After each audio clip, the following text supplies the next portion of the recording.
प्रिय विद्यार्थियों, SRT tech N YouTube channel पर आपका स्वागत है। बच्चों, आज के इस वीडियो में हम प्रश्नावली 13.1 के प्रश्न 7 से 8 तक के हल करेंगे। इसके पीछे के दो पार्ट में हमने क्वेश्चन संख्या 1 से 6 तक के सवालों को हल कर लिया है। यदि आपने वो दो पार्ट्स नहीं देखे हैं तो उनका लिंक आई बटन और डिस्क्रिप्शन में दिया हुआ है, वहाँ से आप उन वीडियो को देख सकते हैं। तो बच्चों, वीडियो में अंत तक बने रहें, वीडियो को स्किप बिल्कुल भी ना करें, वरना आपको कोई भी सवाल है वो अच्छी तरह से समझ में नहीं आएगा। इस वीडियो का लिंक अपने अन्य साथियों को भी शेयर करें और यदि आप चैनल पर पहली बार आए हैं तो चैनल को सब्सक्राइब कर नोटिफिकेशन बेल के ऑल बटन को जरूर प्रेस कर लें, ताकि चैनल पर अपलोड होने वाले वीडियो की सूचना आपको मिलती रहे। तो चलिए बिना देरी किए शुरू करते हैं आज की क्लास और हल करते हैं 7 और 8 के सवाल को। तो बच्चों, इस प्रश्नावली का 7 का सवाल दिया गया है, सरल कीजिए। अब यहाँ देखिए 6 पार्ट्स दिए हुए हैं। इसमें आपको ध्यान ये रखना है कि यहाँ ऋण चिन्ह दिया हुआ है, यानी माइनस का चिन्ह दिया हुआ है। तो माइनस के चिन्ह को आपको सरल करते समय ध्यान में रखना है कि अगर घात सम संख्या के रूप में है तो जब आप उस संख्या को गुणा करेंगे तो वो आएगी धन की संख्या, यानी प्लस की संख्या आएगी। और यदि घात है वो विषम संख्या के रूप में दी हुई है तो आप जब उस संख्या को सरल करेंगे तो वो आएगी ऋण की संख्या, यानी माइनस की संख्या आएगी। यह आपको ध्यान में रखना है। तो चलिए देखिए, सबसे पहला जो सवाल है इसमें उसको हल करते हैं। ये दिया गया है -4 की घात 3।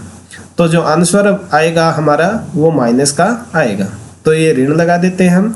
अब 4 की घात 3 का मतलब है 4 को 3 बार गुणा करके लिखना है, तो यानी ये माइनस है, इसको हम बाहर रख देते हैं प्रकोष्ठ के, और 4 गुणा 4, ये 3 बार हमने इसको गुणा कर दिया, तो ये -4 चौके 16 और 16 चौके 64, तो ये -64 है, वो इसका आंसर आ जाएगा।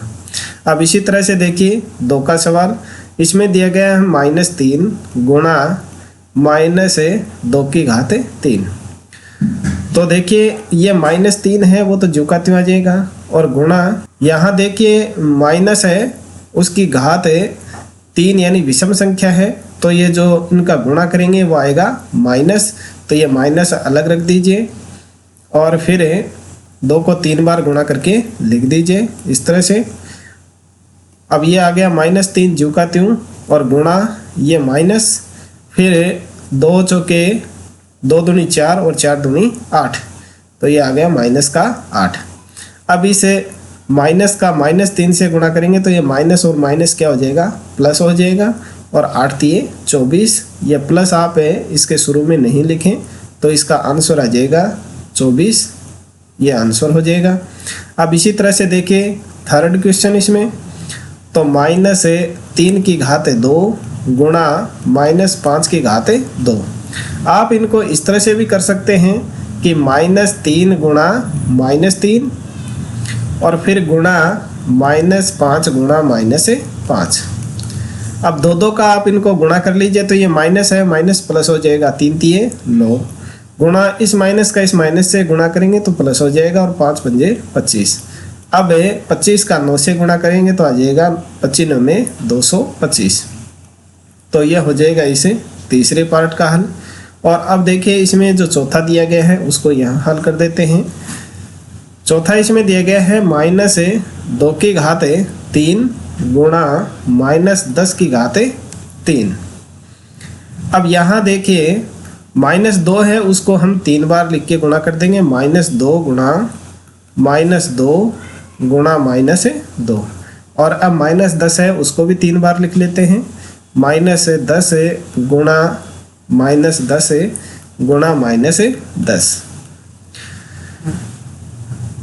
अब देखिए 2 का इनका गुणा कर दीजिए, माइनस का इस माइनस से गुणा करेंगे तो आ जाएगा 2 दूनी 4 प्लस का, और फिर इस माइनस से गुणा करेंगे तो आएगा -8, और -8 का -10 से गुणा करेंगे तो आ जाएगा प्लस का 80, तो ये 80 लिख देंगे। बच गए 2 माइनस के 10, तो माइनस का माइनस से गुणा करेंगे प्लस, और 10 का 10 से गुणा करेंगे तो आ जाएगा 100। अब 80 का 100 से गुणा करेंगे तो आ जाएगा प्लस का 8000। तो ये हो गया इसका आंसर।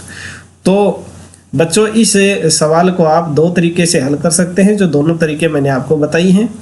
आप इस तरह से अलग अलग न लिख करके जो घात है उसको आप माइनस और सम और विषम में पहचान करके उसको प्लस और माइनस मान सकते हैं, और जो बाकी की बची हुई संख्या है उनको गुणा करके आपस में लिख दें, या फिर आप जितनी घात दी गई हैं उनको अलग अलग लिख करके सरल कर लें। आपको ध्यान रखना है कि निशान है उनको साथ में गुणा करना है, क्योंकि जब प्लस का प्लस से गुणा किया जाता है तो आता है प्लस, और माइनस का प्लस से गुणा किया जाता है तो माइनस आता है, और माइनस का माइनस से गुणा जब किया जाता है तो वो प्लस हो जाता है, और प्लस का यदि माइनस से गुणा किया जाता है तो वो माइनस आता है। ये मैंने आपको प्रश्नावली 1 को पढ़ाते समय भी आपको ये बातें बताई थी, वही आपको यहाँ भी अपनानी है। तो इस तरह से आपको 7 का सवाल हल करना है। और अब देखिए 8 का सवाल। 8 का सवाल दिया गया है, निम्नलिखित संख्याओं की तुलना कीजिए। तो यहाँ जो पहला दिया गया है उसमें भी 2 संख्याएं दी गई हैं, और दूसरा है उसमें भी 2 संख्याएं दी गई हैं।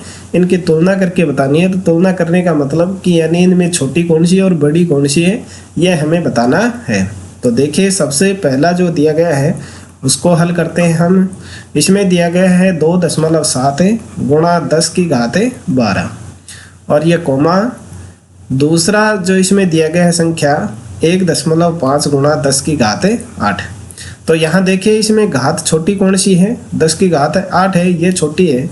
तो ये जो 10 की घात 12 है इसको भी हमें 8 है और 4 के रूप में लिख देते हैं। तो देखिए इसको दोबारा लिखते हैं, 2.7 गुणा ये जो 12 है उसके हम 2 भाग कर लेते हैं, 10 की घात 4 गुणा 10 की घात 8। तो यहाँ देखिए जब घात है ये आधार है वो समान होता है और घात अलग अलग होता है तो वो आपस में जुड़ जाती हैं। तो यहाँ 10 की घात को हम 4 और 8 के रूप में लिखेंगे, 8 और 4 को जोड़ेंगे तो 12 हो जाएगा। यानी 10 की घात 12 की जगह हमने लिख दिया 10 की घात 4 गुणा 10 की घात 8 है, इससे कोई फर्क नहीं पड़ता है। और ये 1.5 गुणा 10 की घात 8, इसको इस तरह से लिख दें। अब 10 की घात 4 का मतलब क्या हो गया, 1 लिखो और उसके 4 जीरो लगा दें, और गुणा ये 10 की घात है 8, इसको झुकाते हुए रख लें एक बार, और ये 1.5 गुणा 10 की घात 8 इस रूप में लिख दें। घात को थोड़ा छोटा लिखें यहाँ, नहीं तो ये 108 हो जाएंगे।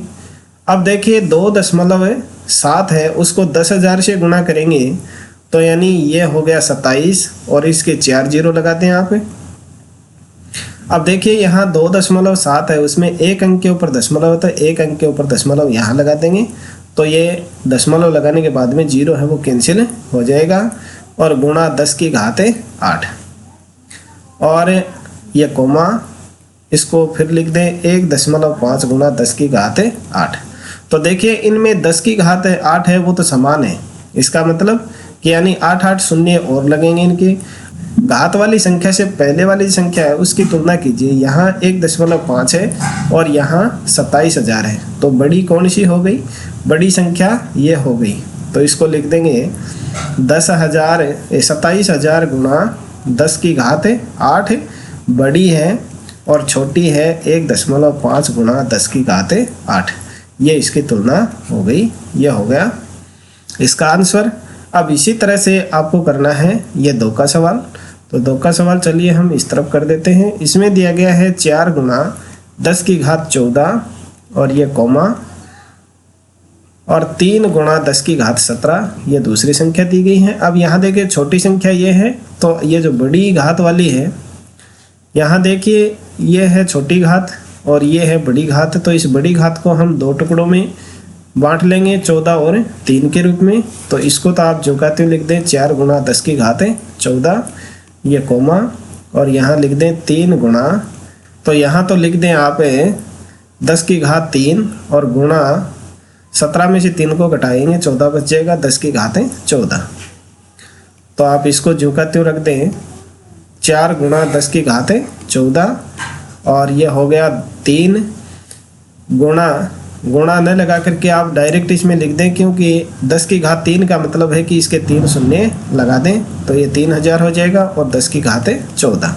तो यहाँ देखिए 10 की घात 14, 10 की घात 14 तो समान है, और इससे पहले वाली जो संख्या है उसकी आप तुलना कीजिए, ये 4 है और ये है 3000, तो बड़ी कौन सी होगी, ये 3000, तो यानी ये संख्या है वो बड़ी हो जाएगी।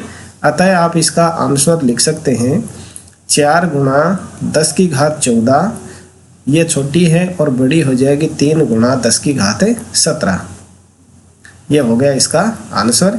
यहाँ भी आप इसको इस तरह से लिख सकते हैं 2.7 गुणा 10 की घात 12, और ये बड़ी है 1.5 गुणा 10 की घात 8 से। इस तरह से भी लिख सकते हैं, इस तरह से भी लिख सकते हैं, दोनों आंसर आपके सही हैं। तो इसी के साथ में बच्चों आपकी प्रश्नावली 13.1 है वो समाप्त होती है।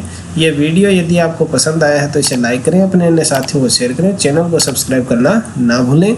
मिलते हैं नेक्स्ट प्रश्नावली के सवालों को हल करने के लिए अगले वीडियो में। तब तक SLT tech N YouTube channel पर इसी तरह से बने रहें, देखते रहें और सीखते रहें। Thank you.